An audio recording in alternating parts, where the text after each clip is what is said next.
Natacha, qu'on accueille en compagnie d'Anne-Christine. Bonjour à toutes les deux et je salue votre retour, Natacha. Merci, Damien. Bonjour. Bienvenue de nouveau à la maison. Merci beaucoup. Avec vous, Natacha, on va mettre à l'honneur une association Handy Chiens que je connais bien, connue pour former des chiens pour accompagner les personnes handicapées. Et cette association Handy Chiens, donc qui fête ses 30 ans, se lance un nouveau défi, former des chiens pour aider les personnes épileptiques. Et ça, c'est unique en France, Natacha. Exactement, c'est un tout nouveau projet. Ça existe dans d'autres pays, mais en France, nous n'avions pas de chiens d'assistance pour personnes épileptiques. Ça concerne entre 400 000 et 500 000 personnes tout de même.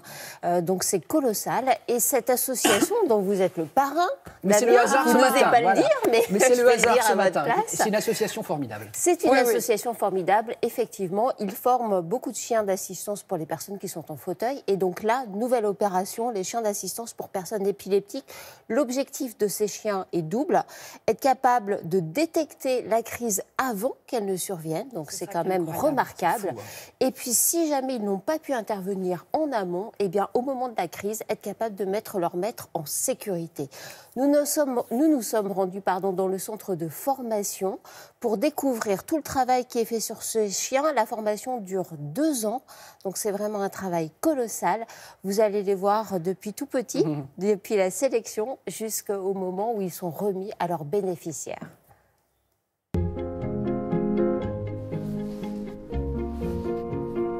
Pour détecter des crises d'épilepsie, nous, on a décidé de se baser sur l'olfaction. Donc, apprendre aux chiens à reconnaître l'odeur que la personne va dégager pendant une crise et apprendre un marquage bien particulier pour qu'ils préviennent la personne avant que la crise arrive. Donc là, c'est vraiment le début de l'apprentissage. Il sent l'odeur. Il faut qu'il comprenne, en sentant cette odeur, qu'il doit justement taper avec son museau sur une partie de mon corps. L'odeur, elle est dans la capsule. Donc là, le chien voit la capsule, sent, et appuie avec son museau. Très très bien. Ça, c'est bien. Super. L'apprentissage se poursuit ensuite avec le bénéficiaire. Bon alors, on en est où au niveau des détection de crise? Ça avance, mais il y a besoin de quelques petits réglages encore. Carole est épileptique depuis son enfance. Depuis 8 mois, elle bénéficie d'un chien d'assistance, Lasso, un labrador de 3 ans. Lasso revient aujourd'hui pour une nouvelle séance de travail avec sa maîtresse et son éducateur. Lasso, poc, poc. Vas-y, poc. Ouais, super, ça c'est bien garçon. Très bien. On apprend à détecter les crises au fur et à mesure. La plus flagrante, ça a été la première qui m'a détectée. Il m'a fait un POC, mais d'une puissance, il a failli m'en faire tomber, quoi. Rien que le fait de le toucher, ça m'a vachement rassurée. Et la crise, elle s'est estompée. On peut également apprendre aux chiens, pendant les crises, à faire différentes actions. Donc pour l'épilepsie, nous on va rechercher des chiens observateurs, très proches de l'être humain, avec Mocha. Et la bénéficiaire m'a demandé que quand elle est en train de faire une crise, le chien du coup s'allonge à côté d'elle et aboie, pour pouvoir alerter des personnes. Donc ça c'est Murdoch. Et ce que le bénéficiaire nous a demandé, c'est qu'il puisse aller chercher des médicaments qu'on mettra dans cette pochette. Alors ça c'est Mister.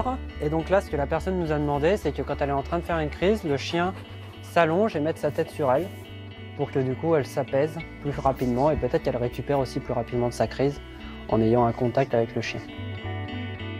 Aujourd'hui, la présence de Lasso, elle m'est carrément indispensable. Quand il n'est pas à côté de moi, c'est moi qui le cherche, quoi. Alors que normalement, c'est plutôt lui qui doit me chercher.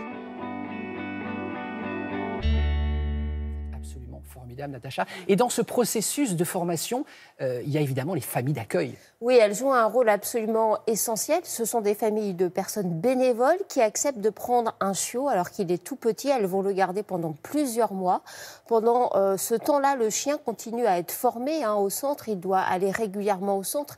Et puis sa vie en famille d'accueil, c'est aussi un temps d'apprentissage.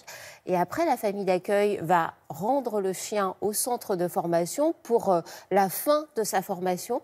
Et l'association Handy Chiens est toujours à la recherche de familles d'accueil, non seulement pour ces chiens pour personnes épileptiques, mais aussi pour l'ensemble des chiens qu'ils forment. Donc voilà, si vous voulez aider cette association, n'hésitez pas. On peut les aider de cette manière-là, ou on peut les aider financièrement, parce que former un chien, figurez-vous que ça coûte quand même 15 000 €. Et ils sont remis gracieusement, bien sûr, aux bénéficiaires. Donc c'est un travail formidable. Et ce nouveau projet-là, je pense, devrait prendre un bel essor. Aujourd'hui, 3 chiens ont déjà été remis, 6 sont actuellement en cours de formation. Donc vous voyez, les choses avancent petit à petit, mais par rapport aux besoins qu'il y a en France, parce que le chien, c'est vraiment une aide. Quand on souffre d'un handicap, c'est un compagnon formidable. Ça doit être difficile pour les familles de se séparer du chien. Ils se disent qu'ils ont fait une bonne action et qu'ils c'est un crève-cœur, mais la motivation, c'est effectivement la bonne action. Et bien sûr, et le chien qui sera placé, qui va aider. Merci beaucoup, de rien. Natacha.